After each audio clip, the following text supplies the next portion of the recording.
Baik saudara, kembali lagi bersama saya Cutrita Kumala dalam Serambi Topik. Seperti biasa, kita akan membahas headline news yang diangkat oleh Harian Serambi Indonesia. Informasinya kali ini adalah mengenai Dinas Pendidikan yang membuat program Videotron senilai 8,5 miliar. Kita akan lebih bahas lagi secara lebih mendalam tentunya dengan Bung Arif Ramdan selaku redaktur multimedia dari Harian Serambi Indonesia. Kita sapa terlebih dahulu. Bung Arif, apa kabarnya Bung? Kabar baik. Kabar baik, alhamdulillah. Sudah saya singgung tadi sedikit mengenai headline news di Harian Serambi Indonesia. Pastinya banyak informasi yang hadir. Mengapa ini menjadi headline news, Bung? Iya, pertimbangannya karena ini menyangkut pendidikan ya, Dinas Pendidikan dengan program yang dinilai beberapa kalangan tidak menyentuh sesungguhnya apa yang harus dibuat oleh Dinas Pendidikan yang sejatinya dia mengurusi persoalan-persoalan kelayakan atau minimal kualitas pendidikan di Aceh. Ini kan Videotron itu semacam baligo atau billboard bergambar digital yang dipasang di beberapa tempat. Persoalannya ini kan dananya besar, 8,5 miliar di beberapa tempat di Aceh. Peruntukannya yang dipermasalahkan, yang disorot oleh beberapa kalangan, dinilai tidak penting bagi Dinas Pendidikan membuat proyek seperti itu. Baik. Apalagi kalau kita melihat misalnya beberapa daerah, bahkan kita kemarin juga menemukan fakta bahwa di Aceh Barat ya, kawasan Babahrot, ada sekolah yang lantainya masih tanah, dindingnya masih papan. Nah ini paradoks ya, seharusnya Dinas Pendidikan lebih membuat program yang langsung kepada peningkatan kualitas pendidikan, baik guru ataupun nanti anak didik sendiri.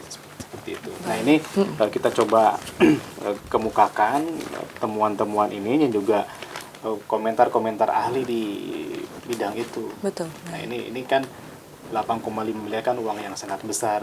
Apalagi kita ketika melihat mutu pendidikan Aceh yang kian tahun juga belum beranjak membaik seperti itu. Betul. Jadi dengan angka yang cukup besar dikatakan 8,5 miliar begitu Bung ya.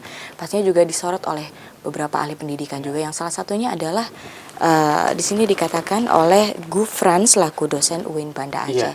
Ini pernyataan beliau juga menyatakan sepertinya tidak tepatnya dari Dinas Pendidikan Aceh untuk membuat program ini. Bagaimana Bung informasinya? Betul, berbeda dengan misalnya Dinas Pendapatan atau Dinas Pertanian atau beberapa dinas-dinas lain yang memang harus diketahui oleh publik, oleh masyarakat. Kita melihat beberapa videotron di Kota Banda Aceh misalnya memang bermanfaat. Bisa pangan ya, atau soal kesehatan atau kelayakan orang mengkonsumsi makanan yang sehat. Kita lihat beberapa titik itu bermanfaat bagi masyarakat karena terbaca, terlihat ya. Tapi untuk pendidikan apa yang mau ditampilkan? Capaiannya. Nah ini yang disorot oleh beberapa kalangan tidak tepat, apalagi dengan dana yang cukup besar 8,5 miliar. Satu videotron itu bisa 300 juta. Nah itu kan kalau kita alihkan kepada dana lain untuk peningkatan mutu pendidikan, bisa guru atau anak didik, dibikinlah pelatihan-pelatihan yang memang meningkatkan kualitas belajar siswa atau para guru juga di Aceh, saya pikir tidak akan banyak disorot. Nah ini kan spektakuler, 8,5 miliar hanya untuk satu tayangan videotron. Entah apapun isinya nanti kita belum melihat apa isi yang akan disampaikan oleh Dinas Pendidikan nanti. Nah ini dinilai tidak tepat. Seperti itu. Tidak tepat begitu ya. Nah, tapi juga diinformasikan juga bahwa Kepala Dinas Pendidikan Aceh sendiri masih belum bisa dikonfirmasi untuk pernyataan ini. Iya, sampai kemarin kita belum berhasil ya mengkonfirmasi sesungguhnya apa sih yang dikehendaki dari program tersebut. Mudah-mudahan hari ini dan besok kita dapatkan informasi dari Kepala Dinas Pendidikan tentang kenapa sangat penting sekali Videotron ini untuk dijadikan sebagai program Dinas Pendidikan yang anggarannya cukup besar seperti itu. Baik, dari Kementerian Dinas Kemendiknas nih terutama, Dr. Andes Anas juga bilang bahwa program Videotron sendiri sebenarnya belum ada begitu di nasional. Di pusat nggak ada program seperti itu. Malah kan Pak Anas menyebutkan di pusat sendiri sekarang programnya lebih kepada peningkatan kualitas mutu guru dan siswa. Dengan mengadakan telekonferensi kuliah jarak jauh untuk peningkatan mutu-mutu guru.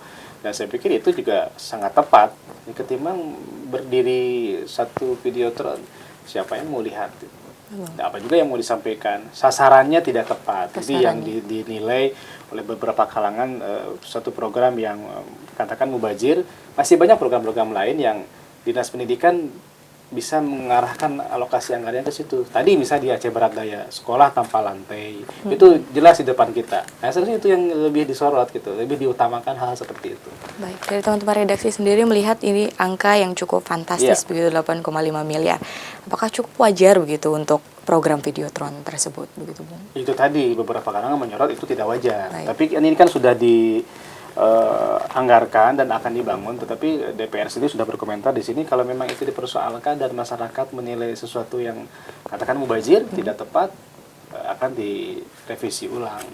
Kita mudah-mudahan lah yang program ini bisa pihak Dinas Pendidikan bisa mengkaji ulang tepat atau tidaknya, karena kan kita ingin Dinas Pendidikan sebagai lembaga yang ngurusi kualitas sumber daya manusia di Aceh mulai pendidikan, ya betul-betul lah ya memanfaatkan dana yang saya pikir itu tidak sedikit.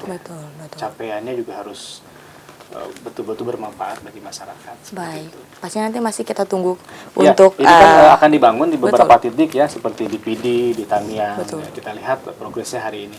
Mudah-mudahan protes masyarakat, kekhawatiran berbagai kalangan akademisi juga didengar oleh Dinas Pendidikan bahwa program itu sangat tidak tepat dan ya lebih baik dialihkan kepada program yang lain yang bermanfaat bagi peningkatan mutu pendidikan di Aceh. Baik, pastinya masih kita tunggu juga dari tanggapan Kepala Dinas Pendidikan Aceh pastinya ya. Kita beralih sedikit, Bung, ini juga ada berita yang cukup menarik begitu. Tito Karnavian resmi jadi Kapolri. Ya, kita punya Kapolri baru dan ini juga berita nasional yang cukup menjadi pusat perhatian orang saat ini, karena Pak Tito ini tidak terfikirkan sebelumnya tiba-tiba melesat menjadi seorang Kapolri. Ya, itu selamatlah untuk Pak Tito nih, punya Kapolri baru. Kita mudah-mudahan dapat menjalankan tugasnya dengan baik nanti. Luar biasa. Kalau sedikit boleh tahu, Tito Karnavian ini sosok yang seperti apa, Bung? Mungkin ada sedikit banyak informasi. Jelas ya, beliau cukup punya dedikasi ya, di karir di kepolisian juga cukup luar biasa. Dan ini beliau kan dari dulu BNPT ya, dari Badan Nasional Penanggulangan Terorisme. Jadi mudah-mudahan seperti yang beliau sampaikan kemarin, program pertama itu membereskanlah persoalan-persoalan tindakan radikalisme di tanah air. Baik, luar biasa Bung Arief, terima kasih atas informasinya hari ini. Saudara, demikianlah Serambi Topik pada hari ini, kembali ke studio.